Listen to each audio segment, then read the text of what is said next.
Check எல்லாருக்குமே வணக்கம். பத்திரிகை நண்பர்கள் அனைவருக்கும் நன்றி. இங்கே வந்திருக்கீங்க எல்லாருமே. ஒரு முக்கியமான படம் லால் சலாம். பீரியட் ஒரு 1990s நடக்கிற கதை. இந்த கதை வந்து விஷ்ணு ரங்கசாமி எழுதியிருக்கிறாரு. உண்மையான ரியல் இன்சிடென்ட்ஸை வச்சு பேஸ் பண்ணி அவர் இந்த கதையை எழுதினார். அண்ட் ஃபிக்ஷனும் இருக்குது. ஸோ நிறைய ரியல் இன்சிடென்ட்ஸை வந்து கோர்த்து அதில் கிரிக்கெட் ஒரு முக்கியமான பார்ட் ப்ளே பண்ணுது.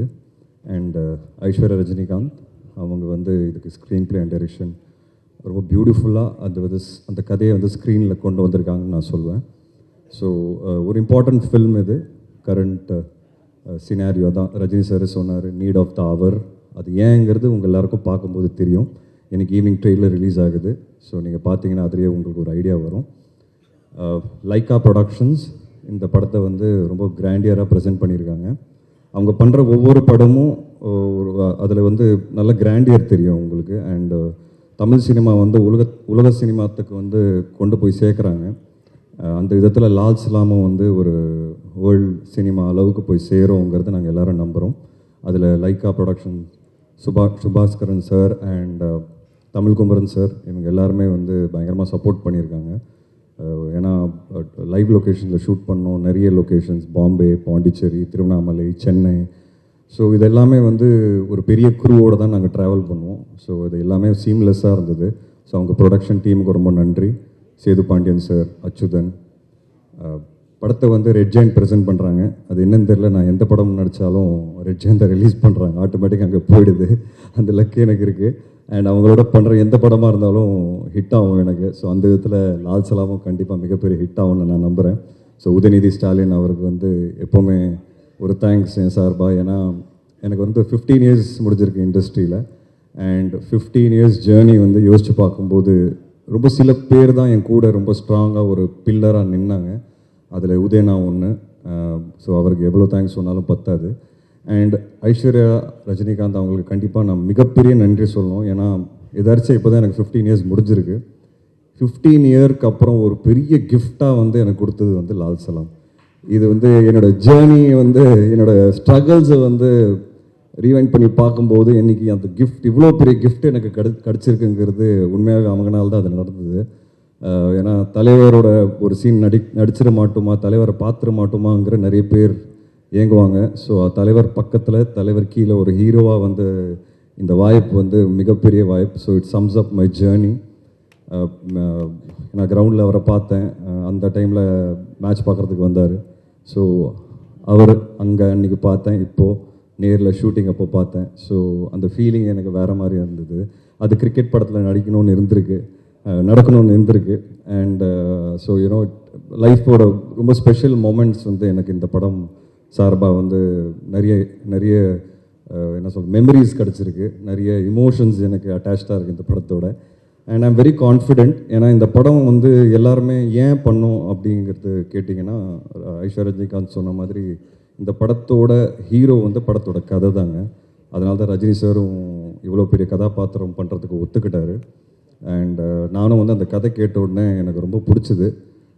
இவ்வளோ ஸ்ட்ராங்கான ஒரு கதை எடுத்து ஃபர்ஸ்ட் ஆஃப் ஆல் ஒரு டைரக்டர் ப்ரெசென்ட் பண்ணுறதுங்கிறதே அது ஒரு சேலஞ்சிங்கான விஷயம்.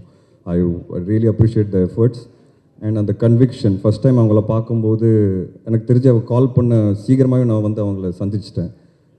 உடனே சந்திக்கும் போது ஒரு ப்ரெசன்டேஷன் காமிச்சாங்க ஐபேடில். அந்த ப்ரெசன்டேஷனே ரொம்ப கிளாரிட்டியோடு இருந்தது.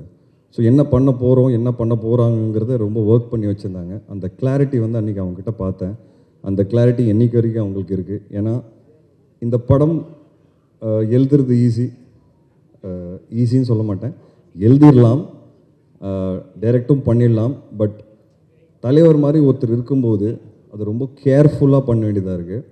ஏன்னா ஒன்று, இந்த படம் பேசுகிற அரசியல்ங்கிறது அரசியல் நினச்சிக்காதீங்க.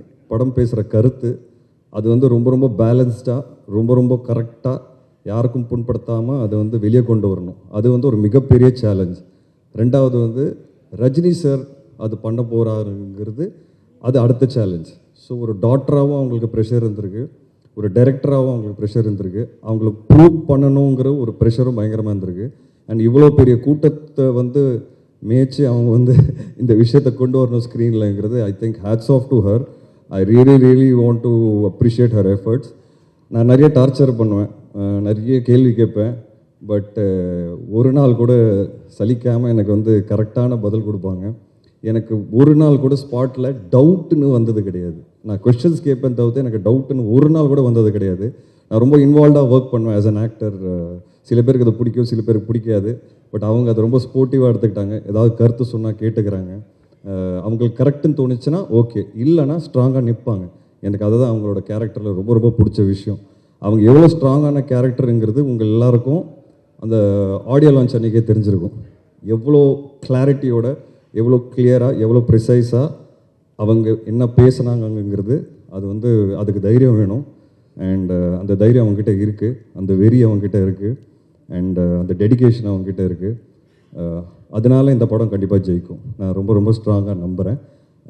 ரஜினி சார், அவரை பற்றி எவ்வளோ பேசினாலும் கம்மி. Is a great human being. அது ஏங்கிறது நான் இந்த இடத்துல சொல்லணும்னு நினைக்கிறேன். நிறைய பேர் அது சொல்லாதீங்க வெளியேன்னு சொன்னாங்க, பட் அதை நான் பதிவு பண்ணணும்னு நினைக்கிறேன். இது கொஞ்சம் பர்சனல் தான் அது. ஸோ இந்த படம் வந்து நான் எனக்கு வரும்போது எனக்கு ஒரு ஃபோன் கால் வருது. என் பையனோட அம்மா என்கிட்ட பேசுகிறாங்க. நீ இந்த படம் பண்ணுறியா அப்படின்னு கேட்டாங்க. உனக்கு எப்படி தெரியும் அப்படின்னு கேட்டேன். இல்லை ரஜினி சார் என்னை கூப்பிட்டாரு, இந்த மாதிரி உனக்கு வாய்ப்பு வந்ததா அப்படின்னு. ஆமாம் வந்திருக்கு. அவர் என்கிட்ட கேட்டார், ரஜினி, என் பையனோட அம்மாவோட பேர் ரஜினி. ஸோ ரஜினி, இந்த மாதிரி என் பொண்ணு சொல்லியிருக்கா விஷ்ணு வந்து இந்த கதாபாத்திரம் பண்ணால் நல்லாயிருக்கும், அங்கிள் நானும் அந்த படத்தில் நடிக்கிறேன், ஓகே அம்மா உனக்கு அப்படின்னு கேட்டிருக்கிறாரு. அதை நான் மறக்கவே மாட்டேன். ஏன்னா அவர் இம்பார்ட்டன்ஸ் கொடுத்துருக்காரு பாருங்க அங்கே ஃப்ரெண்டோட பொண்ணுக்கு. அதுதான் என்னை பொறுத்த வரைக்கும் அவர் சூப்பர் ஸ்டாராக இருக்கிற காரணம். அந்த ஃப்ரெண்டை வந்து மதித்து, அந்த பொண்ணை மதித்து அவரை கூப்பிட்டு அதை கேட்டிருக்கிறாரு. இதை நான் சொல்லுமா வெளியே சொல்லிடக்கூடாதுன்னு எனக்கு தெரியாது, பட் நான் சொல்லணும்னு நினைக்கிறேன். என்னை பொறுத்த வரைக்கும் அவர் சூப்பர் ஸ்டார் இருக்கிறது காரணமே அந்த மனசு தான். அண்ட் அது வந்து நான் ரொம்ப பெருமைப்படுறேன் ஆக்சுவலாக. அது அவர் கேட்டாருங்கிறது, அந்த வேல்யூ வந்து கொடுத்துருக்காரு பாருங்கள். So it is a very ரொம்ப இமோஷனல் ஃபில்ம். எனக்கு அங்கேருந்து தான் ஸ்டார்ட் ஆச்சு. அண்ட் என் பையனோட அம்மா விஷ் பண்ணாங்க. ரொம்ப சந்தோஷம். நான் அவர் சார்கிட்ட சொன்னேன், சார் அதெல்லாம் ஒன்றும் கிடையாது சார், சூப்பர் சார் அப்படின்னு சொன்னேன். ஸோ நீ ஆல் தி பெஸ்ட், நல்லா பண்ணு அப்படின்னாங்க. ஸோ அதுதான் ரஜினி சார் என்னை பொறுத்த வரைக்கும். மற்றபடி ரஜினி சார் பற்றி நிறைய பேசலாம். அவரோட ஸ்டைல், கரிஸ்மா, அதுக்கு அடிச்சுக்கிறதுக்கு அதுக்கு எனக்கு தெரிஞ்சு அது ஒரு ட்ரீம் மாதிரிங்க. அவரை நேரில் அதை பார்க்குறதுங்கிறது ஒரு மிகப்பெரிய ட்ரீம். நம்ம எல்லோரும் வந்து பெரிய ஸ்க்ரீனில் பார்த்து கைத்தட்டி விசில் அடிச்சிருக்கோம். பட் அது நேரில் நாங்கள் பார்க்கும்போது, நானும் விக்ராந்த் வந்து அவர் ஃபஸ்ட் ஷாட்டில் தங்கதுரை உட்காந்துருந்தார். பாம்பேல எங்களுக்கு ஷூட்டு ஃபஸ்ட் ஷாட்டே வந்து ஆக்ஷன் ஒரு சீக்வன்ஸ் சொன்னால் அதில் ஃபஸ்ட் ஷாட் அவர் வாக் தான். ஸோ நாங்கள் 3 பேர் ஓரமாக சேரை போட்டு அந்த வாக்கை நேரில் பார்த்து ஒருத்தருக்குள்ளே பேசிகிட்டு இருந்தோம். பா என்னடா இப்படி இருக்காரு அப்படின்ட்டு. ஸோ அதான் அந்த மாதிரி நிறைய எக்ஸ்பீரியன்ஸஸ் இந்த படத்தில் வந்து அவரோட சாரோட வந்து நாங்கள் ஃபஸ்ட் கண்ணை முன்னாடி பார்த்தோம். அண்டு விஷ்ணுனாலே நல்ல கதை, விஷ்ணுனாலே படம் ஹிட் ஆகும், விஷ்ணு நல்ல கதை ஆட்டோமேட்டிக்காக விஷ்ணு தேடி வரும், அதுதான் உன் அடையாளம் அப்படின்னு சொல்லி ஒரு கான்வர்சேஷனில் என்கிட்ட சொன்னார். ஸோ எனக்கு வந்து என் அடையாளத்தை காமிச்சிருக்கிறாரு, நல்ல ஸ்கிரிப்ட்ஸ். ஸோ அதை இன்னமும் நான் எஃபர்ட் எடுத்து இன்னமும் நிறைய நல்ல ஸ்கிரிப்ட்ஸ் பண்ணோங்கிறது எனக்கு ஒரு கன்விக்ஷன் வந்திருக்கு. இவ்வளோ பெரிய சூப்பர் ஸ்டார் அதை அக்னாலேஜ் பண்ணும்போது நம்மளோட கான்ஃபிடென்ஸே வேறு லெவலுக்கு போகும். அது அவருக்கு பண்ணணுன்னு அவசியமே கிடையாது. அதுதான் அவரோட மனசு. அந்த மனசுக்கு தான் அவர் இந்த இடத்துல நிற்கிறாரு. அண்ட் படத்தில் நிறைய ஆக்டர்ஸ் இருக்கிறாங்க, எல்லாருமே எனக்கு ரொம்ப ஃபேவரட். முக்கியமாக செந்தில் சாரோட ஃபஸ்ட் டைம் காம்பினேஷன். நான் வந்து ரஜினி சாரோட இதுக்கு முன்னாடி ஃபோட்டோ எடுத்திருக்கேன், பட் செந்தில் சாரை ஃபஸ்ட் டைம் நேரில் பார்த்தேன். அந்த நாளே வந்து நான் ஃபோட்டோ எடுத்து என்னோடய ஃபேமிலி குரூப்பில் போட்டேன். இந்த மாதிரி செந்தில் சார் கூடலாம் நான் நடிக்கிறேன், பயங்கர சந்தோஷம் எனக்கு அப்படின்ட்டு. ஒரு மிகப்பெரிய லெஜெண்ட் சார். அண்ட் குழந்த மாதிரி இருந்தார் ஸ்பாட்டில். அவரோட நடித்த நாட்கள்லாம் ரொம்ப ஹாப்பியாக, ரொம்ப பெருமையாக ஃபீல் பண்ணேன். ஒரு பயங்கர ஜாலியாக நாங்கள் எல்லோரும் உட்காந்து பேசிக்கிட்டு டைலாக் ப்ராக்டிஸ் பண்ணிட்டு பண்ணுவோம். அப்புறம் தம்பி சார், நீர்பறவைக்கு அப்புறம் இந்த படம் ஒரு திருப்பி நல்ல ரிலேஷன்ஷிப். அந்த படம் ஹிட் ஆன மாதிரி இந்த படம் கண்டிப்பாக மிகப்பெரிய ஹிட் ஆகும் நமக்கு. அண்ட் தொடர்ந்து நம்ம இன்னும் நிறைய படங்கள் பண்ணோம் சார். சாரோட திறமை, ஐ மீன் நாலேஜ் எல்லாருக்குமே தெரியும். ஸ்பாட்டில் உட்காந்து பயங்கரமான விஷயங்கள்லாம் பேசுவார், நாங்கள் நிறைய பேசுவோம் 2 பேரும். அண்ட் நிறைய அவர்கிட்டருந்து கற்றுக்கிட்டேன். அவரோட எக்ஸ்பீரியன்ஸஸ் ஷேர் பண்ணார். மூணார் ரமேஷ் அண்ணா இந்த படம் மூலிமா எனக்கு வந்து ஒரு நல்ல நட்பு கிடச்சிருக்கு, ஒரு ஸ்ட்ராங்கான பர்சனாலிட்டி. அண்ட் அவர் எது பேசினாலும் ஒரு சென்ஸோடு தான் பேசுவார். அது வந்து எனக்கு ரொம்ப பிடிச்சது. அவரை பற்றி அழட்டிக்க மாட்டார், கச்சாமுச்சான்னு பேச மாட்டார். எது சொல்ல வராரோ ரொம்ப கிளியராக தெளிவாக பேசுவார். இதெல்லாம் நாங்கள் லேர்ன் பண்ணுற ஒரு விஷயம். ஆஸ் அன் ஆக்டர் வந்து நான் எல்லாரோட நடிக்கும்போது இதில் நான் நிறைய லேர்ன் பண்ணுறேன். அப்புறம் தங்கதுரை சொன்ன மாதிரி நாங்கள் நிறைய ஓட்டணும் தங்கதுரையை. ஆனாலும் அவர் அசரலை. இப்போ பாருங்கள், ஸ்டேஜில் வந்து கூட 2 ஜோக் அடிச்சு தான் போனார். நாங்கள் வேணான்னு சொன்னோம் கீழே இருந்து. அப்படி இருந்தும் கேட்கல. என்ன சொன்னாலும் அவரை கேட்க மாட்டார். அவர் சொல்ல வேண்டிய ஜோக்கு அடிச்சுட்டு தான் போவார். அவர் ரொம்ப டார்ச்சர் பண்ணார் எங்கள் எல்லாரையும் ஸ்பாட்டில். ஸோ தங்கதுரை கண்டிப்பாக இந்த படம் வந்து இந்த லவ் சாங்கில் வந்து உங்களை நடிக்க சொன்னாங்க. படத்தில் நான் லவ் பண்ணேன், அந்த ஸ்பாட்டில் நீங்கள் தான் லவ் பண்ணீங்க. நான் தெளிவாக பார்த்தேன், ரொம்ப க்ளோஸாக பார்த்தேன். பொறாமையும் பட்டிருக்கிறேன் நான். ஏன்னா நான் பேசவே மாட்டேன் ஹீரோயினோட. இவர் பார்த்தீங்கன்னா பேசினே இருப்பார் 24 hours. அந்த லுக்கும் பார்ப்பார், ஒரு ஓரக்கண்ணத்தில் ஒரு லுக்கு பார்ப்பார். அதெல்லாம் நான் நோட் பண்ணியிருக்கேன் தலைவா. ஸோ தங்கதுரை வந்து உண்மையாகவே லவ் பண்ணார் ஸ்பாட்டில். அண்ட் நிரோஷா மேம் ஒரு இவ்வளோ பெரிய artist. People like me, like I set, நம்மளால் வந்து ஒரு நல்ல வாய்ப்பு கிடச்சிடாதா அப்படின்னு நினைக்கிறேன். நம்ம சினிமா பார்த்து வளர்ந்துருக்கோம். அண்ட் மேடம் மாதிரி ஒரு ஆர்டிஸ்டோட நடிக்கும்போது ஏதோ கரெக்டாக பண்ணிகிட்டு இருக்கிறோம், கரெக்டான பாதையில் போயிட்டுருக்கோம். ஏன்னா இவ்வளோ எக்ஸ்பீரியன்ஸ் ஆர்டிஸ்ட் நம்ம பார்த்து வளர்ந்துருக்கோம். And today we are acting with தெம்ங்கிறது அது வந்து ஒரு பயங்கர ஹாப்பியான ஒரு ஃபீலிங் அது. So it was great to work with you. And Vivek Prasanna, எனக்கு தெரிஞ்சு நிறைய ஆக்ஷன் சீக்வன்சஸ் எங்களுக்கு இருக்குது படத்தில்.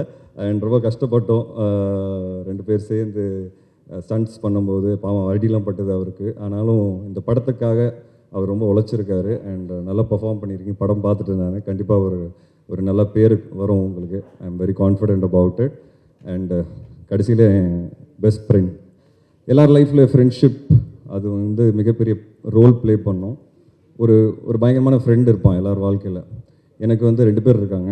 ஒன்று வந்து என் ஃப்ரெண்ட் சையத் முகமது, அது நான் முன்னாடி பேசியிருக்கேன் அவரை பற்றி. இன்னொன்று வந்து விக்ராந்த், சினிமாவில் விக்ராந்த். ஸோ என்னோடய struggles, ups downs, personal life, வீட்டில் இருக்கிற பிரச்சனைகள் எல்லாமே ஷேர் பண்ணியிருக்கோம். ஒருத்தரோட நாங்கள் ஷேர் பண்ணியிருக்கோம். அண்ட் எஸ்பெஷலி நான் படுற கஷ்டம் சினிமாவில் ஒவ்வொரு படத்தில் வந்த புதுசில் இந்த ஓப்பனிங் வருமா, ஆள் வருவாங்களா. ஏன்னா எங்களை மாதிரி ஆளுங்களுக்கு அந்த மாதிரி ஸ்டார்ட் பண்ணும்போது அந்த ஓப்பனிங்கிறது ஒன்று ஈவினிங் ஷோவில் தான் டாக் ஆரம்பிக்கும். அந்த நாட்கள்லேருந்து இன்றைக்கி நாங்கள் வந்து ஒன்றா லால் சலாம் மாதிரி ஒரு படத்தில் நடிக்கிறோம். என்ன எங்களுக்கு ஒரு சந்தோஷம்னா ஒரு கவலையே கிடையாது, நிம்மதியாக தூங்கும். ஓப்பனிங் கண்டிப்பாக வரும். அது எங்கனால இல்லைன்னு எங்களுக்கு தெரியும், தலைவர்னால தான். ஆனால் இந்த வாட்டி ஃபஸ்ட் டைம் என்னோடய ரிலீஸஸில் நான் ரொம்ப நிம்மதியாக தூங்க போகிறேன். நைட்டு காலையில் தேட்டரில் கூட்டம் வந்துடும். வந்து படம் பார்த்தாங்கன்னா இதை கண்டிப்பாக ஹிட் ஆகுங்கிறது எனக்கு ஒரு பெரிய நம்பிக்கை இருக்குது. ஏன்னா படத்தோட கண்டென்ட் அப்படி இருக்கும். ஸோ இந்த ஒரு நம்பிக்கையோடு தான் நாங்கள் இருக்கிறோம். அண்ட் இந்த ஆப்பர்ச்சுனிட்டி கொடுத்ததுக்கு ஐஸ்வர்யா மேம்க்கு தேங்க்ஸ் சொல்லணும். ரஹ்மான் சார் வந்து அவரோட படத்தில் வந்து ஒரு அழகான ஒரு சாங் கிடச்சிருக்கு எனக்கு. ஏப்புள்ள சாங் ரொம்ப ஸ்பெஷலான சாங் எனக்கு.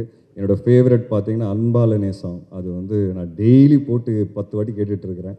ரொம்ப நல்லாயிருக்கும், ரொம்ப இமோஷனலாக இருக்கும். அதோட சீக்வன்ஸ் நீங்கள் விஷுவலில் பார்க்கும்போது பார்ப்பீங்க, சூப்பராக இருக்கும் அதோட விஷுவல்ஸ். எனக்கு தெரிஞ்சு இந்த படத்தோட ஹைலைட்டே அந்த பாட்டாக தான் இருக்கும்.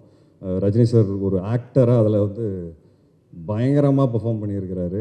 அண்டு அது பார்த்து அந்த சாங் கேட்டோடனே எனக்கு ஒரு மாதிரி இமோஷன் ஆகி கண்ணெலாம் கலங்கிரும். Because I know the visuals நீங்கள் யாரும் பார்க்கலன்னு நான் பார்த்துருக்குறேன். ஸோ சூப்பரான song. So Rahman sir is a big backbone to the script. And அவரோட படங்கள் அவர் கூட வந்து சேர்ந்த படங்கள் பண்ணணுங்கிறது நிறைய ஆசை இருக்குது. அது ஒரு ஆரம்பமாக பார்க்குறேன் லால் சலாமை.